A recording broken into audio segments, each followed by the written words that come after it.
Trump signs Iran Memorandum of Understanding in Versailles during the G7 summit in France.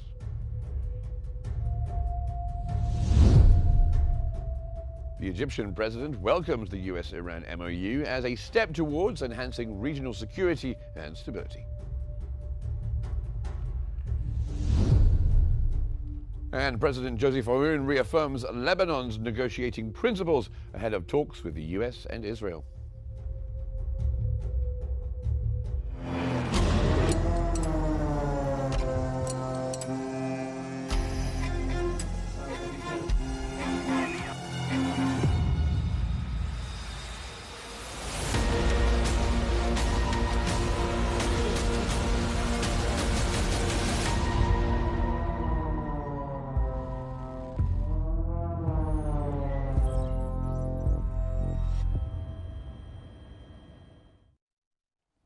Hello there, good evening. Thursday night, 7 o'clock, live from Cairo. This is Qnews. Later in the programme, we'll have the very latest from the FIFA World Cup. But first, let's start with the biggest stories making the news tonight.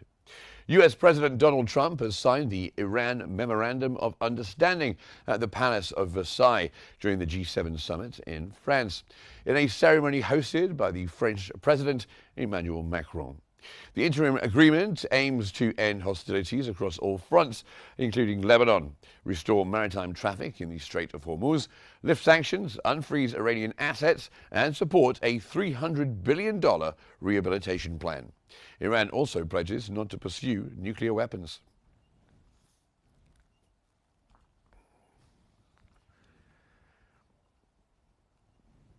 Iran's Foreign Ministry spokesperson Ismail Bakai has said that President Masoud Pezeshkian and the US President Donald Trump have digitally signed a 14-point memorandum of understanding to end the war.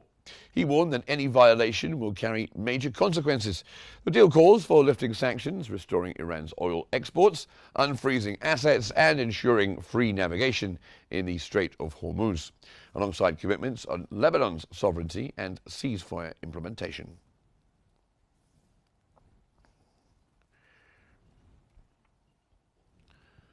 Iranian President Masoud Pezeshkian has said that the signing of the Memorandum of Understanding with the United States is a historic document and a message from a powerful Iran, stressing that peace is achieved through mutual respect. In a post on X, he reaffirmed Iran's commitment to global peace while preserving dignity, independence, and advancing development and regional cooperation.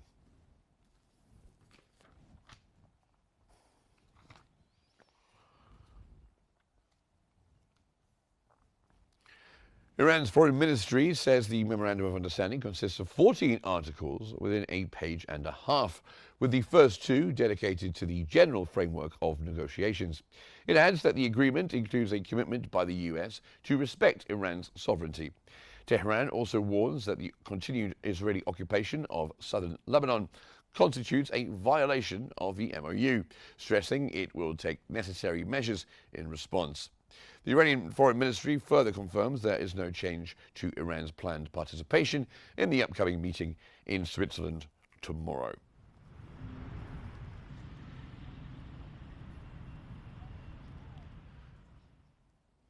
Pakistani Prime Minister Shehbaz Sharif has signed the Islamabad Memorandum of Understanding as mediator, following the agreement between US President Donald Trump and the Iranian President Masoud Pezeshkian, aimed at ending the war on Iran. Sharif said the electronically signed MOU takes immediate effect and extends the April ceasefire for 60 days, including Lebanon, to enable negotiations towards a final truce.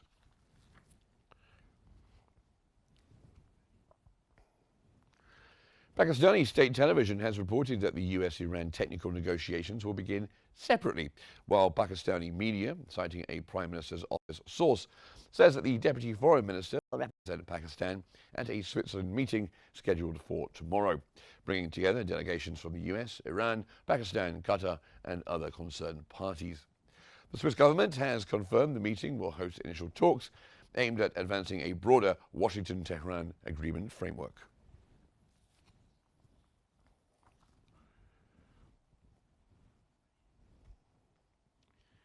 The Egyptian President Abdel Fattah el-Sisi has said that he welcomes the signing the Memorandum of Understanding between Trump and Pezeshkian, describing it as an important development towards enhancing regional security and stability.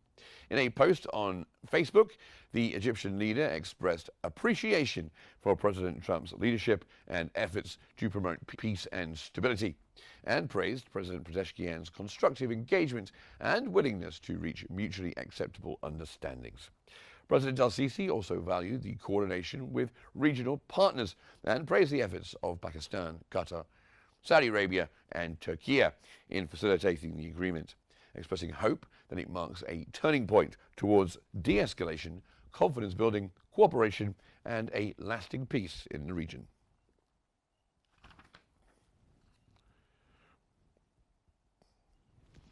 So Egypt welcomes the signing of the MOU between the US and Iran, describing it as an important step towards reducing tensions, preventing escalation and restoring stability in the Middle East. The Egyptian presidency has said that Egypt praises US leadership and Iran's constructive engagement and commends regional coordination led by Pakistan, Qatar, Saudi Arabia and Turkey. Egypt expresses hope that the agreement becomes a turning point towards trust building and a comprehensive final settlement, stressing full adherence to its terms. Egypt highlights expectations that it will support broader regional calm, including progress on the Palestinian cause and reinforce Gaza ceasefire efforts and ensure respect for Lebanon's sovereignty and territorial integrity. Egypt also underscores the importance of advancing meaningful US-Iran technical talks aimed at lasting stability, reaffirming its readiness to support diplomatic efforts in line with international law and the UN Charter.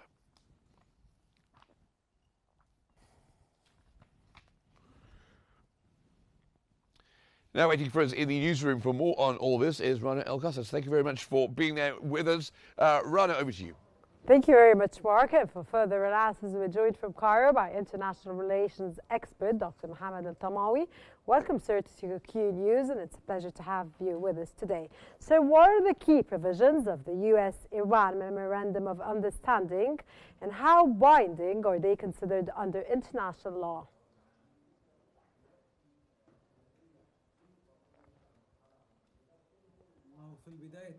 In the outset, my best regards to you and viewers. The idea of reaching understanding, memorandum of understanding, known as a memorandum of Islamabad, with mediation both internationally and regional mediation, was coming as an attempt to contain the military escalation, as well as opening new path for negotiations concerning the lingering issues, on the top of which the Iranian nuclear issue, as well as the safety of navigation in the Arab Gulf. Despite the political importance of this MOU, yet its legal nature is different in essence from the idea of the international obligatory binding agreements. I think that among the most important conditions stipulated by this MOU, it includes for sure four main axes or pillars, the first of which is the military de-escalation, also the safety of navigation, the nuclear issue, and as well as the economic sanctions. It also included a complete cease and halt and cessation to the military operations from both sides, and it included as well the arena of the aggression linked to the Iranian influence, especially in the Lebanese arena, and through which both parties have pledged to respect the sovereignty of the countries, as well as not interfering in any internal affairs of each other's. I think that the most important article of this memorandum of understanding, which is seeking to that transition from the idea of bilateral military deterrence to the way to run different diplomacy. There is also an important other article, which is the idea of reassuring the importance of lifting the maritime blockage, securing the international navigation, as well as Iran's commitment to the safe maritime navigation and reopening of the Strait of Hormuz, as well as the exemption of all the commercial vessels in transit from any fees. So this is very important, specifically that the Strait of Hormuz is one of the most important strategic waterways to the shipping of oil and gas internationally. Also, the starting of the nuclear negotiations was talked about in this MOU, and there are some endeavors in there with the possibility to increase this duration upon agreement by both parties. But Iran has committed in this context not to seek at all any nuclear weapons and to stop any proliferation activities during the period of negotiations, as well as cooperation with the IAEA, the International Atomic Energy Agency. And on the other hand, the United States might commit to the starting of a discussion concerning lifting of the sanctions affiliated with the nuclear program for these understandings. The idea of unfreezing the frozen assets, giving or granting specific exemptions to the Iranian exports. I think they also included allowing some international banking transactions. So this MOU, despite the fact that it had stipulated to the creation of bilateral executive committee to oversee the execution of these agreements. But as you asked, from the legal point of view, this MOU doesn't count or isn't necessarily included or classified as one of the binding international legal instruments. It rather depends on the intent of the signatories of this MOU, and according to Vienna agreements of the law of the treaties, I think that the decisive criterion not only about the memorandum of understanding, but rather with whether there is a legal willingness to create an obligation that is obligatory. So I think if this goes to this next step, it will then count as more obligatory. But now I think for the time being, I think it's more of a political commitment rather than legal commitment. So this MOU, with all it includes, is still stipulating on temporary frameworks that paves the road for Sir, a you final just mentioned agreement. that it's more of a legal commitment than a political commitment. So, from your own perspective, of course, the narrative, to what extent can the MOU realistically reduce regional tensions, of course, given the broader geopolitical parties involved?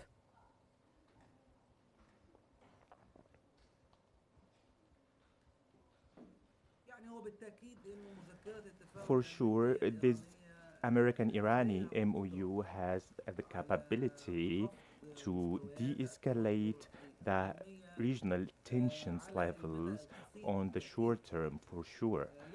But it doesn't necessarily possess the capability to reshape the security environment in the Middle East, or even to end the geopolitical wider rivalry. In my point of view, this MOU constitutes the essence of a new mechanism for running this crisis rather than a final settlement of its deeply rooted causes. So I think it's also comes in a way that it succeeded in achieving three main aims, the first of which is de-escalation, military de-escalation between the United States of America and Iran. Secondly, the reopening of the Strait of Hormuz and the securing of the international navigation. Thirdly, to launch negotiations in 60 days' time to discuss more complicated issues. So these steps can, of course, decrease the prospects of direct military confrontations that threaten to transform all the region into an open arena for disputes and conflict. I think from an economic point of view, this agreement is going to participate in calming down the different energy markets and stabilize them a little bit, specifically and especially if this MOU is linked to the guaranteeing of the freedom of Definitely, sir, it's going to participate economically, but I want to just buy time and know more about the ongoings of the situation. So I'd like to ask you, what mechanisms are included in the agreement to ensure compliance from both Washington and Tehran?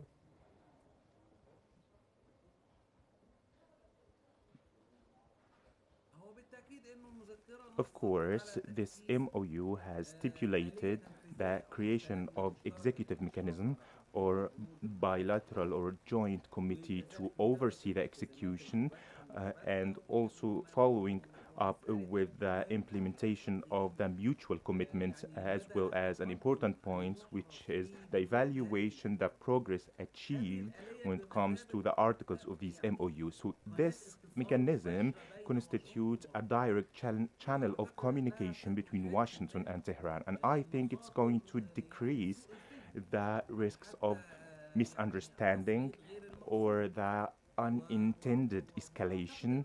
And I think at the same time it might include the tasks of this committee might include following up with the implementation of the timeline of these commitments, addressing the technical disagreements, political disagreements, submitting periodical reports to the mediators and international relevant bodies, coordination as well concerning the expected steps to be taken subsequently. Sir, I'm very sorry I ran out of time from Cairo. That was Dr. Mohammed Tamawi, International Relations Expert. So very much thank you for your in-depth analysis, sir. And now I go back to my dear colleague Mark Summers in our studio. Mark. Thank you very much, Rana, and we'll be back with Rana in just a little while for the latest on the World Cup. Now, the US Vice President J.D. Vance has said Iran must comply with its commitments if it seeks normal relations with Washington, describing the latest agreement as a regional turning point as the 60-day period begins. He warned that failure to change behavior would force non-diplomatic measures, stressing the need to prevent any Iranian threat to regional stability. Vance claimed most Iranian nuclear sites were destroyed and said Tehran's economy is under severe strain, while adding Iran would not regain missile capabilities. He also noted expectations for a Lebanon ceasefire, limited Iranian oil sales, and cooperation on securing freedom of navigation in the Strait of Hormuz, speaking in the last half an hour. True and will be true whether the Iranians comply with the deal or not. Number one, their nuclear program has been completely. Meanwhile, the Egyptian President Abdel Fattah el-Sisi has returned following an official visit to France. During the visit, the Egyptian leader took part in the G7 summit held in Evian and conducted a series of bilateral meetings on the sidelines with several world leaders, focusing on key regional and international issues and strengthening cooperation and advancing Egypt's diplomatic agenda.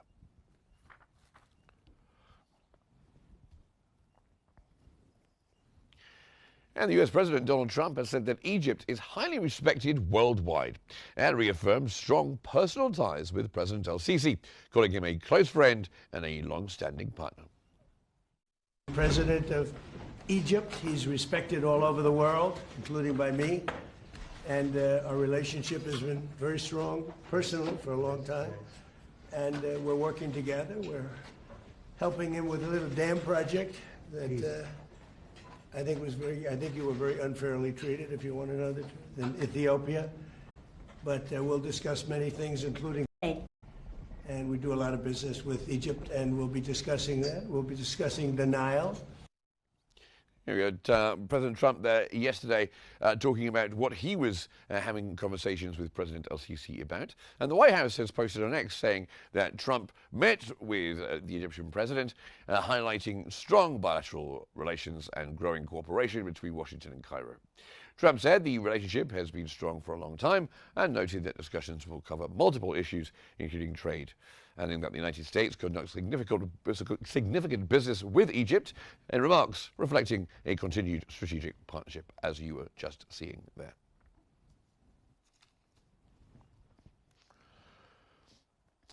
Now, the Indian Prime Minister, Narendra Modi, has posted on Facebook saying that he met with President Abdel Fattah el-Sisi of Egypt on the sidelines of the Evian G7 summit, emphasizing that India cherishes its long-standing friendship with Egypt and reaffirming growing bilateral ties and cooperation between the two nations.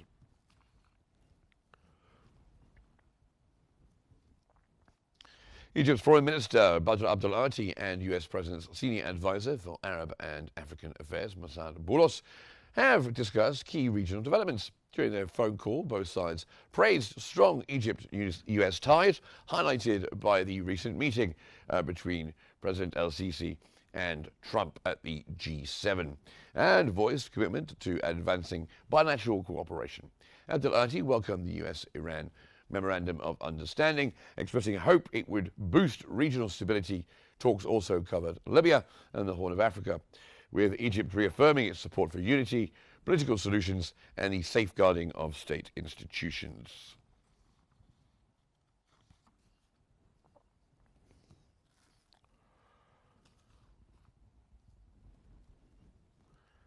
Now, the Lebanese President, Joseph Aoun, has reaffirmed Lebanon's commitment to its negotiating principles in upcoming talks with the United States and Israel during a meeting at Barbda Palace, reviewing regional developments, including the US-Iran Memorandum of Understanding and preparations for the next round of Lebanese-American-Israeli negotiations, scheduled in Washington on June 23rd for 3 days.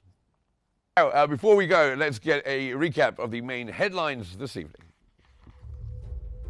Trump signs the Iran MOU in Versailles during a G7 summit in France.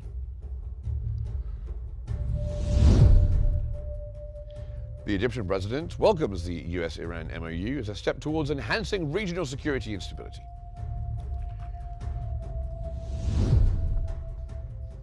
And Joseph Aoun reaffirms Lebanon's negotiating principles ahead of talks with the US and Israel. And that's your biggest stories, or some of them at least, tonight. And we will be continuing to follow these stories throughout the evening. We'll have lots of discussion as well and debate across Q News tonight. We'll continue to follow the latest regional and international developments. So stay with us for more in-depth coverage tonight here on Q News.